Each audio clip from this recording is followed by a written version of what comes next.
Today we are looking at the lesson Scale Drawings, and your learning target is I can use scale drawings and measurements to solve problems. Please copy that learning target down in your planner for today. And then for your supplies for this lesson, you'll just need your pencil and your Encore book, and then please bring a ruler to class tomorrow. Okay, now before we jump in, we have a couple things we need to look at. First, we need to know what a scale drawing is. So a scale drawing is a proportional two-dimensional object drawing of an object. Okay, and then a scale is a ratio between two sets of measurements.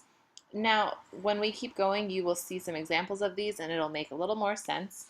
And before we begin, we also need to look at this picture of the map. This is a map of the tip of Florida and some of the Bahamas. And if you look very closely, it's the best I can do. Actually, I'll zoom in a little bit here. Here is the scale. And if you look, it's these lines right here. I'm going to circle them for you. And for this specific scale, it gives you the actual distances. It says 1 centimeter equals 79.2 kilometers, or 1 inch equals 125 miles. So it tells you. So when I said over here that a scale is a ratio between two sets of measurements, often represented by a colon or some sort of comparison or ratio, this one would be 1 centimeter to 79.2 kilometers, or 1 inch to 125 miles.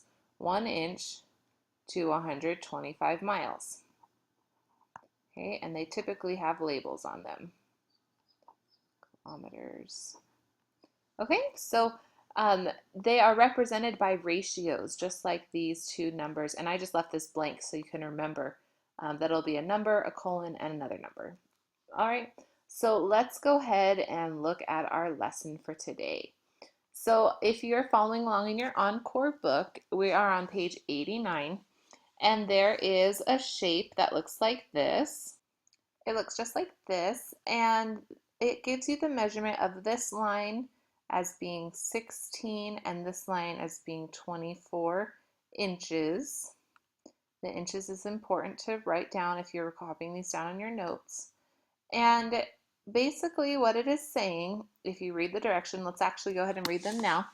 It says the figure at the right is a scale drawing of a large, oops, I'm sorry, I'm reading the wrong page. A blueprint is a technical drawing that usually displays architectural plans. Pete's blueprint shows a layout of a house. Every 4 inches in the blueprint represents 3 feet of the actual house.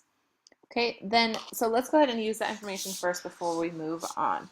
So what did it say in the directions? It told us that every 4 inches in the blueprint represents 3 feet of the actual house. 3 feet of the actual house. All right, so then it gives us a table, and it says to complete the table to find the actual length of the wall. And it says one of the walls in the blueprint is 24 inches long. So that is this wall right here underneath this wall. It says one of the walls is 24 inches. What is the actual length of the wall? So they want to know how many actually feet it is. So let's go ahead and fill in this chart. So it gives us that it tells us 4 inches is 3 feet. So 8 inches in the blueprint, 8 inches must be 6 feet.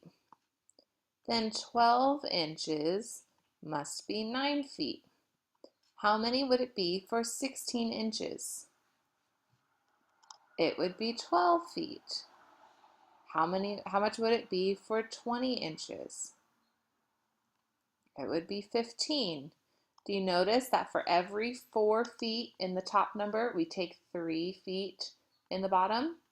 So there's 5 sections of 4 inside of 20. Do you agree that 20 is 4 times 5? So there's 5 sets of 4 inside of 20. And there are five sets of, oops, not that number, there are five sets of 3 in 15. Okay, the numbers are proportional. 4 and 3 and 5 are the same. So now you need to tell me for 24, what would the actual measurement in length be for the actual length of the house? What would it be? See if you can figure that out. And if you can, that is your answer to, or the last answer in A. And then for 1A on page 89, it says, in Pete's blueprint, the length of a side wall is 16 inches. Find the actual length of the wall. Well, we did that right here. We know that 16 feet, or 16 inches, is actually 12 feet. So you can fill that information in on 1A. And then I'd like you to solve 1B on your own as practice. It says the back wall of the house, so this wall right here, is 33 feet long. So 33 feet. Now notice it said it's 33 feet. All these other ones have been in inches. So it's asking you, what is the length of the back wall on the blueprint? So this one, we need to figure out how many inches it's going to take to represent 33 feet. So see if you can figure that out for 1B. And then for 1C, before we move on, it says, how do you know your answer to 1B is reasonable? There are going to be a bunch of different answers for this. Give me one that makes sense to you. I want to see how you are thinking on these problems. So go ahead and pause the video now to make those, or to finish those problems. Once you've completed 1A, 1B, and 1C, which is your practice for this piece of the lesson, let's go ahead and move on to example 2 on page 90. And example 2 says the figure at the right is a scale drawing of a large rectangular room. What is the area of the actual room? So I've drawn a rectangle on our notes, and when you're doing homework and doing a test on this, I highly suggest drawing out the shapes. That's the only way that I can physically make sure that I am drawing exactly what I'm understanding in the problem. So it says set up a proportion to help you solve the problem. Remember that ratios are just like proportions. Actually, ratios are proportions. So when you're using these problems, you can set up proportions too. So let's go ahead and try. I'm just going to work through A and go all the way down. So starting at A, find the number of meters represented by 1 centimeter in the drawing. Now, when I first read that, I said, oh, I don't know the dimensions. They didn't give me the dimensions and the directions. Well, for this one, I have to actually look at the drawing that they gave us. They said 10 centimeters, and they said 7 centimeters. And then underneath, if you look carefully, it says 2 centimeters is equal to, or is proportional to 5 meters. Okay, so for every 2 centimeters, it represents 5 meters of an actual draw, or the actual length. Okay, so remember that you can write proportions like this, and you can also write proportions like this.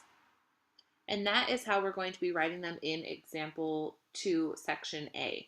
So 2 centimeters, and it's very important to keep your labels with these so that we can keep our dimensions straight. 2 centimeters divided by, or 2 centimeters to every 5 meters. And we want to know how much every 1 centimeter is so that we can get it in a unit rate. Because remember, a unit rate means that there's going to be a 1. So we want to find out how much 1 centimeter of the scale drawing represents.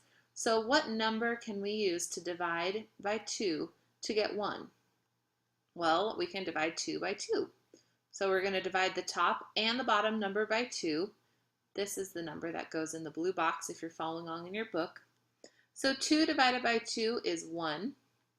And 5 divided by 2 is 2.5.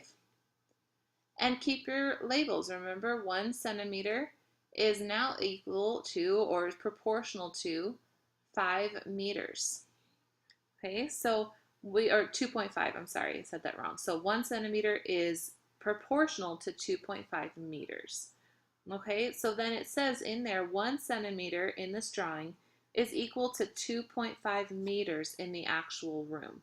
So we need to add in that 2.5 meters in that blank, because if we look, one of these centimeters on this scale drawing is going to be actually 2.5 meters in the real room.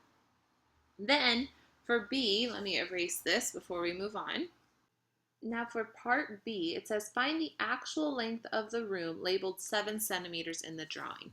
So this question is asking for this length right here, the 7 centimeters wall. And now we know that 1 centimeter is 2.5 meters. So how can we figure out how much 7 centimeters is? Well, my mind wants to just do 2.5 times 7, because I know that there's 7 centimeters here, and one of those centimeters is going to be 2.5. So 7 of them I need to multiply. 5 times 7 is 35. 7 times 2 is 14, plus 3 is 7. So 17.5, and then what's my label going to be? Is it going to be that this is 17.5 centimeters or 17.5 meters? It's 17.5 meters. So that wall is 17.5 meters. Now, the length of the, or you can fill in those blanks on section B. And then it's saying find the actual length of the room labeled 10 centimeters in the drawing. So now, let me switch colors. They're asking for the length of this wall in the actual measurement, not the blueprint drawing, but the actual measurement. So for this one, I'm going to do it exactly like they do it in the book to keep our proportions the same. So if you can follow along with me on section C, they used the relationship that we discovered, this one right here, the 1 centimeter for 2.5 meters. So 1 centimeter over 2.5 meters. And then we need to find out how much 10 centimeters is going to be. And remember, we can't just spontaneously multiply a number by 10 just for fun. We can do that by 1. So 10 over 10 is 1, because we need to keep these proportional. We can't just multiply the top to something, because that would change our proportion. So we need to multiply the number by 1, or another way to represent 1, which right now for us is 10 over 10.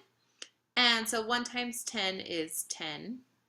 And 2.5 times 10 is 25. So remember, we keep our labels. 10 centimeters equals 25 meters. So, or is proportional to 25 meters. So this 10 centimeters right here is actually in real life 25 meters. Okay, and this is just another way of representing it. I prefer to do multiplication just without these proportions, but you are more than welcome to do the proportions as well.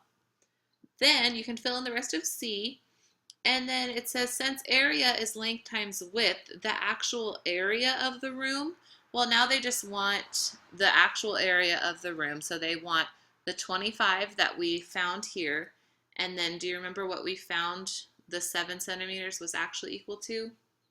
The 7 centimeters was actually equal to 17.5. So then we just need to multiply 17.5 by 25 times 17.5. And if you do that on your calculator, you should get, or on paper, you should get 437.5 meters. And remember, when we're doing meter or area, we do meters squared. Okay? So on your own, go ahead and practice this concept on page 90. Finish 2A and 2B. If you have not purchased the book, please do it on the back of this paper and show me in class when I check your notes. And then please bring any questions you have to class. Also, please bring a ruler to class tomorrow if you have one.